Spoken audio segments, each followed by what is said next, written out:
सच मानिए ये एकादशी का व्रत कितना महत्वपूर्ण है। भागवत में अम्बरीशो महाभागा सप्तदीपो बदिमहि, अम्बरीश राजा की कथा आती है। ये एकादशी का व्रत करते हैं, बहुत बहुत निष्ठा के साथ ये एकादशी का व्रत करते हैं। अम्बरीश राजा एकादशी का व्रत करते थे, पारायण करने वाले थे अम्बरीश राजा। अम्बरीश राजा जो थे बड़े धार्मिक थे, बहुत धार्मिक राजा थे, बहुत ज्यादा। एकादशी का व्रत जब कर रहे थे, पारायण का समय जब आया तो उसी समय दुर्वासा ऋषि आ गए और दुर्वासा ऋषि ने कहा, राजन आज हम आपके अतिथि होंगे। बोले कोई बात नहीं, मेरा सौभाग्य है महाराज कि आप जैसे संत मेरे अतिथि होंगे तो मेरा तो भाग्य उदय हो गया। बोले हाँ, अभी हम स्नान करके आते हैं और फिर तुम्हारे यहां पारायण करेंगे। बोले ठीक। दुर्वासा ऋषि स्नान करने के लिए चले गए। अम्बरीश राजा भोजन की प्रसाद की व्यवस्था उन्होंने कर दी। अभी आए नहीं, पारायण का समय निकल रहा था और पारायण समय पर ही होना चाहिए। तो अम्बरीश राजा के हृदय में कष्ट होने लगा कि अभी प्रभु आए नहीं और हमारा तो पारायण का समय निकल रहा है। और हां सुन लीजिए, गृहस्थियों का दायित्व है, अगर हमने किसी को अतिथि बनाया हो, निमंत्रण दिया हो, तो उससे पहले कभी भोजन नहीं करना चाहिए। 2 लोगों को छूट है, एक 5 बरस से छोटे बच्चे को वो कर सकता है और एक 60 बरस से बड़े वृद्ध को, या जो बीमार हो, वो चाहे जवान ही क्यों ना हो बीमार। तो रोगी को भी इससे मुक्ति है, वृद्ध को भी इससे मुक्ति है। और इस साधना किसके लिए? फिर सामर्थ्यवान के लिए। जो सामर्थ्यवान है उसे कभी भी अतिथि को निमंत्रण देकर पहले भोजन नहीं करना चाहिए। तो महाराज अब करें तो करें क्या? महाराज आए नहीं है, पारायण होना का समय है और पारायण की भी विधि है क्या? जिसने निर्जला रखा हो वो जल पान करेगा तो पारायण होगा, और जिसने जल पी के व्रत किया हो तो वो कुछ फल फूल खा ले, उससे उसका पारायण हो जाएगा, फलाहार करना पड़ेगा। और जिसने फलाहार के व्रत किया हो तो फिर अन्न खा के ही उसे पारायण करना, ऐसे पारायण होता है। समझ गए कि नहीं? अगर निर्जला रहा है तो पारायण के समय जल पी लो, पारायण हो गया। अगर कुछ फल खा के, जल पी के रहे हो तो फिर फल खा के पारायण कर लो, और अगर फल खा के रहे हो तो फिर अन्न ही खाना पड़ेगा, तब पारायण होगा। ये विधान है पारायण का। अब करें क्या? अच्छा, वो ये तो निर्जला ही रहते थे, हर एकादशी निर्जला रहते थे अम्बरीश राजा। तो ब्राह्मणों ने कहा, महाराज एक काम करिए, भगवान का चरणामृत पान कर लीजिए आप। तो अन्न तो आप खा नहीं रहे, तो अतिथि सेवा में कोई बाधा भी नहीं होगी और आपका पारायण भी समय पे हो जाएगा। बोल ठीक है। ब्राह्मणों की, आचार्यों की बात मानकर इन्होंने भगवान का चरणोदक पान कर लिया। इन्होंने चरणोदक पान यूं किया, उसी समय दुर्वासा ऋषि आ गए। और दुर्वासा ऋषि के विषय में तो आप जानते हैं, फायर ब्रांड ऋषि हैं, कोई साधारण ऋषि नहीं। जहां चले जाए वहां 2-4 साप दे के ही आते, खाली हाथ तो आते नहीं। जैसे ही देखा कि हमें अतिथि बनाकर बुलाया और खुद ही जो ऐसी व्यवस्था कर ली, उनको गुस्सा आ गया, क्रोध आ गया, और क्रोध में आके अपनी जटा उखाड़ी और कृत्या नाम की एक राक्षसी को उत्पन्न किया। कहा, इसने मेरा अपमान किया है, समाप्त कर दे अम्बरीश को। कृत्या दौड़ी और अम्बरीश राजा दोनों हाथ जोड़ के खड़े हो गए, दोनों हाथ जोड़ गए। देखो, ज्यादा गुस्सा करना ठीक नहीं। ज्यादा गुस्सा करते हैं ना, कभी कभी मुसीबत में गुस्सा वाले फंस जाते हैं। और जवान जवानों के आगे कभी ज्यादा गुस्सा नहीं करना चाहिए, और जवानों को भी थोड़ी अपनी जवानी संभाल के रखनी चाहिए। हाँ, कोई नहीं। कई बार क्रोध करना कितना भारी पड़ता है, ये सीखो दुर्वासा ऋषि से। अब क्रोध आ गया, कृत्या नाम की राक्षसी को उत्पन्न किया, वो दौड़ी।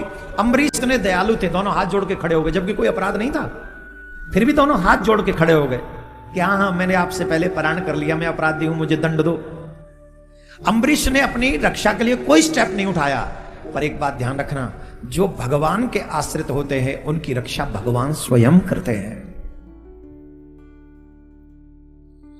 अब इन्होंने कृत्या दौड़ी, अम्बरीश जी ने हाथ जोड़ लिए। उसी समय भगवान के सुदर्शन प्रकट हो गए और एक क्षण में सुदर्शन ने चक्र से अपने सुदर्शन ने सर काट दिया। इसका, कृत्या का, दैत्या का। अब सुदर्शन ने कहा इस दैत्या को जन्म देने वाले तो ये हैं। अब दुर्वासा ऋषि के पीछे भागे सुदर्शन, क्या तुम्हें नहीं छोड़े हम, तुम हमारे भक्तों को बड़ी परीक्षा लेते हो। भागे सुदर्शन पीछे, दुर्वासा आगे आगे। तो सबसे पहले ब्रह्मा जी के पास में गए दुर्वासा जी। ब्रह्मा जी से कहा हमारी रक्षा करो। ब्रह्मा जी ने कहा क्या हो गया, स्टोरी बताओ। तो स्टोरी बताइए, ये हुआ। तो ब्रह्मा जी बोले जितना जल्दी हो सके ब्रह्मलोक खाली करो। आई एम हेल्पलेस, हम आपकी कोई हेल्प नहीं कर सकते।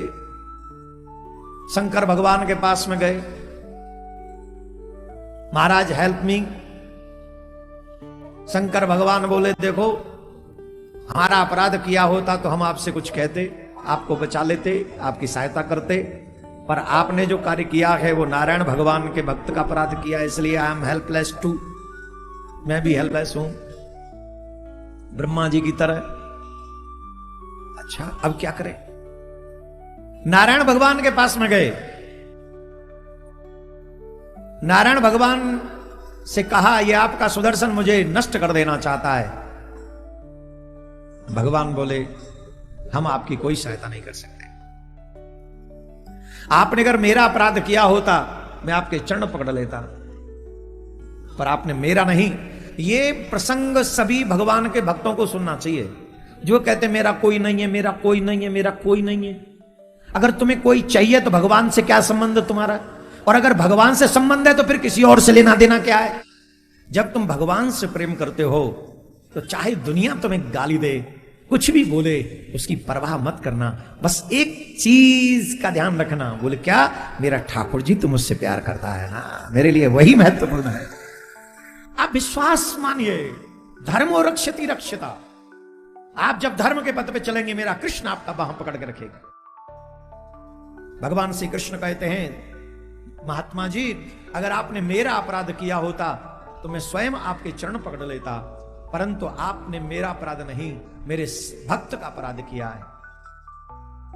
अहम भक्त पराधीनो है स्वतंत्र ध्वज साधुर्भृगस्त हृदयो भक्तेर्मुक्त जन प्रिय। मैं स्वतंत्र नहीं हूं, मैं अपने भक्तों के अधीन हूं। ये शब्द हमको सुनना चाहिए,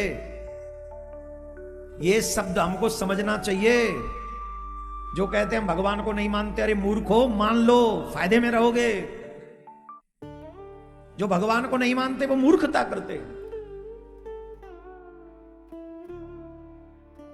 और जो भगवान को मानते वही समझदार है। उनसे बड़ा समझदार कोई नहीं, सच मानिए। कितनी सुंदर बात है। भगवान कहते मैं स्वतंत्र नहीं हूं, मैं परतंत्र हूं, मैं अपने भक्तों के अधीन हूं। मेरे भक्त जो चाहते हैं मैं वही करता हूं। इसलिए आपने मेरा अपराध नहीं किया, मेरे भक्त का अपराध किया, मैं आपको कुछ नहीं सहायता कर सकता। दुर्वासा ऋषि बोले प्रभु मैंने तो सुना है कि आपकी शरणागति कभी निष्फल नहीं जाती। आज मैं आपकी शरण में आया हूं कि आपकी शरणागति निष्फल हो जाएगी? बोले नहीं, शरणागति निष्फल नहीं होगी।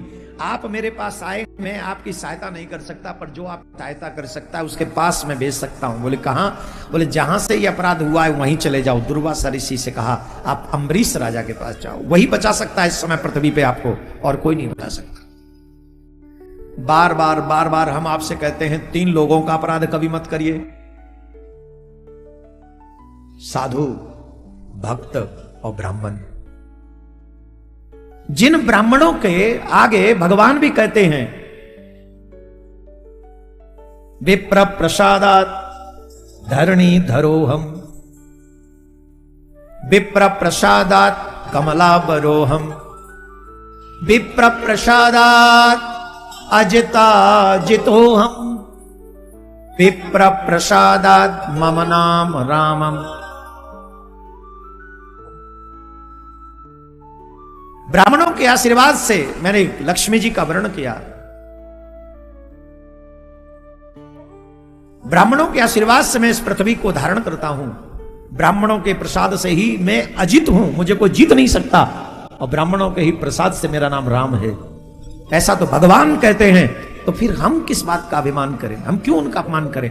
अरे बेस्ट ऑप्शन यह है कि अगर आपको मन नहीं है किसी का सम्मान करने का, तो एक अच्छा ऑप्शन है कि आप मत सम्मान कीजिए, मत अपमान कीजिए, आप डिस्टेंस मेंटेन कर लो, ज्यादा अच्छा है। वैसे तो सनातनियों में द्वेष किस बात का,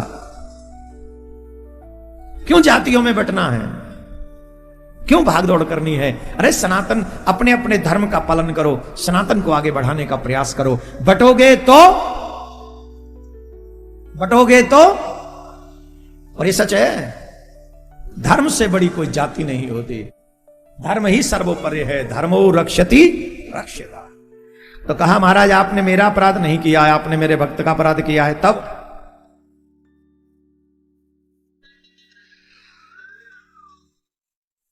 अम्बरीश राजा के पास में दुर्वासा ऋषि को वापस भेजा।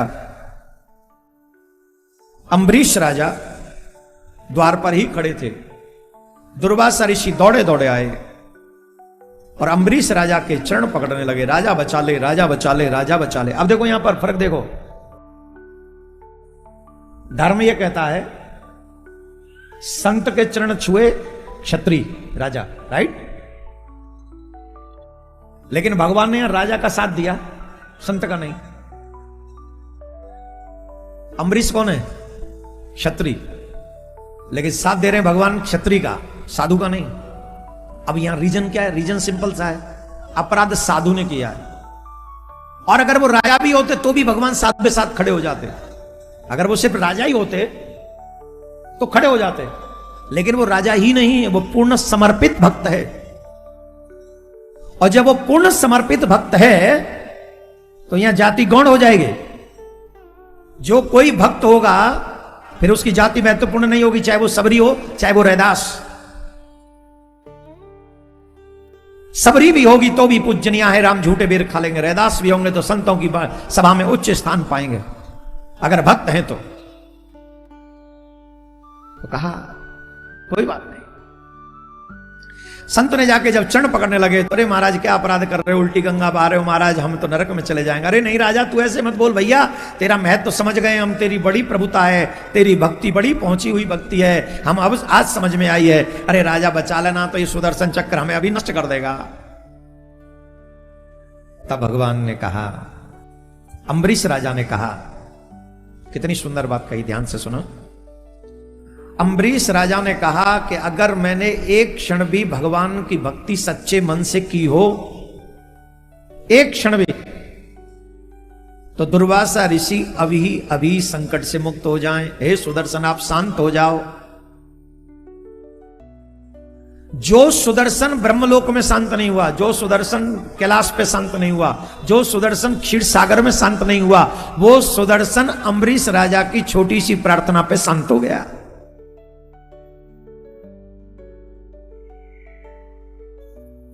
अब बताइए इससे बड़ा कृपा का भक्त का प्रभाव क्या होगा? इससे बड़ा और क्या तुम्हें प्रमाण चाहिए भगवान की कृपा का और भक्ति के प्रभाव का? एक क्षण में, अरे राजा तूने बड़े उपकार कर दिया भैया, अरे महाराज आओ, भूख लग रही बड़ी जोर से, कुछ खाया नहीं, आपके चक्कर में अभी तक व्रत ही चल रहा है। जानते हो कितने दिन में लौटे थे दुर्वासा ऋषि? 1 साल हो गई थी पूरी, और 1 साल तक अम्बरीश राजा ने कुछ अन्न छोड़िए जल ग्रहण नहीं किया था। 1 साल से निर्जला हैं। 1 साल से निर्जला क्यों है? कि मेरे अतिथि ने भोजन नहीं किया तो मैं भोजन कैसे करूं? ऐसे भक्तों के आगे भगवान भी विवश हो जाता है। बोलो राधे राधे। जोर से बोलना पड़ेगा, और जोर से बोलना पड़िए, और जोर से बोलिए।